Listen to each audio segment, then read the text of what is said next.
Yeah, so before that, I want to welcome you all to the show today's week.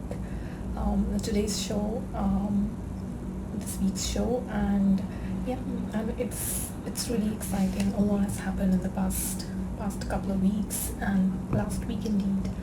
and we're gonna be taking up all the exciting stuff and kind of dissecting it, especially about what happened in India and a little bit about what happened in Asia and around the world. So stay tuned, and I am the head of comms at Govt.io, and my name is Diksha. So welcome again. So this is this week, pretty much a lot of stuff unfolded in India. Specifically, there was talks about a potential ban, and there was a budget presented, a financial budget presented for the country on Monday, and there were a lot of speculations around a potential ban on crypto, banning the private cryptocurrencies, and but it just didn't come through, and so far there's nothing like that has happened. So there was a lot of FUD around it, which seemed a little useless, but we'd see how everything unfolds in the upcoming sessions. It's definitely the finance budget that was announced or presented on Monday was definitely very highly anticipated, and there was this so-called bill, which is called the Cryptocurrency and the Regulation of Official Digital Currency Bill 2021, which was supposed to be presented, which didn't happen, and it was slated for a little bit of an introduction, a little bit of consideration and passing, and it was on the tentative list, but which just did not happen. And we need to wait and watch and see how it's going to unfold in the upcoming sessions. Definitely there's definitely a lot of panic in the community, in the crypto India community, and if and there were a lot of crypto enthusiasts, and of course the crypto companies based in India who had objected to such kind of a ban, because nationwide ban, because it's definitely indicating that the country is not ready for this kind of an innovation, whereas crypto on the global ladder is kind of climbing like anything. So we need to see how that's gonna happen. And also something that happened last week was when Elon Musk, he changed his bio to nothing but just saying Bitcoin, and we saw BTC skyrocketed within minutes of this happening. And BTC has been dragging kind of lazily, moving in a very tight range from 30 to 33k US dollars, and now shooting through 36k. And all this while, it was a lot of FUD, it was a lot of panic, definitely, and a lot of excitement, and a lot of liquidation, definitely. Also, guys, there are a couple of things that happened on the global scale, which kind of impacted the overall the talks and the news stream. Was Reddit partnering Ethereum, and they wanted to partner with ETH Foundation to bring ETH to Reddit scale, and they're doing it, and the production, and then and to kind of scale the production and increase the site's commitment to blockchain, further accelerating the resources for ETH's ecosystem, and bringing the value and dependence of blockchain technology to millions of people who are using Reddit, and also influencing others across the world. Also, there's a major EDM record label, Mastercard, sees NFTs as a new way to provide an alternative revenue streams, and they have highlighted how non-fungible tokens, which we call NFTs, can be a successful new revenue stream for artists and the music industry, generating 180,000 US dollars in the first 2 minutes of an NFT collection release that they did. Obviously, when there was a lot happened on the Twitter landscape as well, and it was when Robinhood kind of stopped GameStop, and it was a lot of hue and cry there on Twitter, and the chances of DeFi taking over were highlighted by a lot of people, and some of the major tweets that we saw were, if like me, we can't get enough of this game of chicken between Redditors, and there were a lot of tweets by influential people around why Robinhood has done what it has done, why some even call it isn't fit to be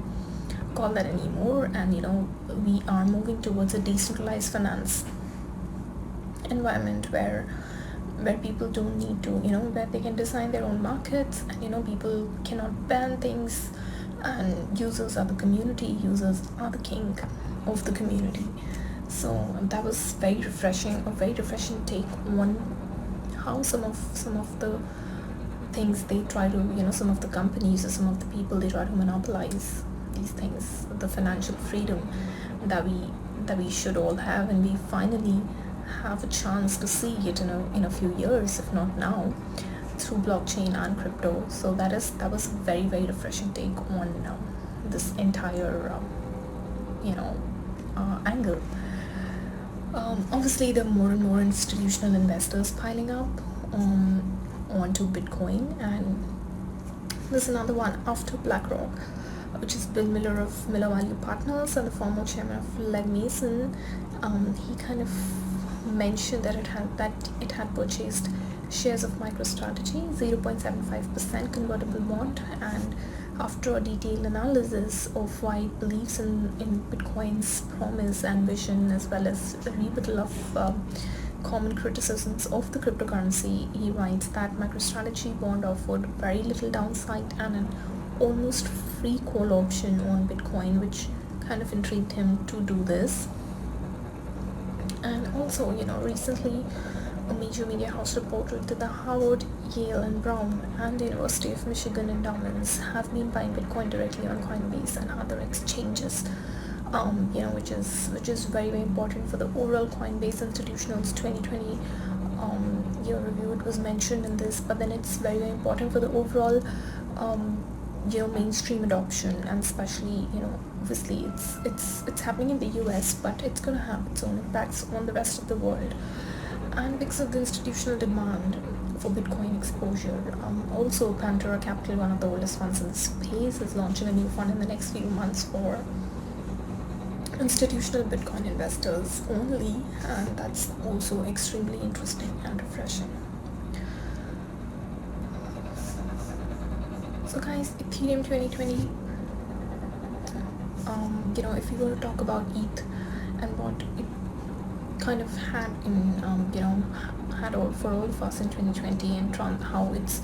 actually now transferring more value than Bitcoin. Now, ETH is obviously considered the second best currency in the crypto sphere, and it's actually become very important aspect of this entire ecosystem. Not just become, it has always been, but we can't just stop thinking about it, can't stop listening about it, and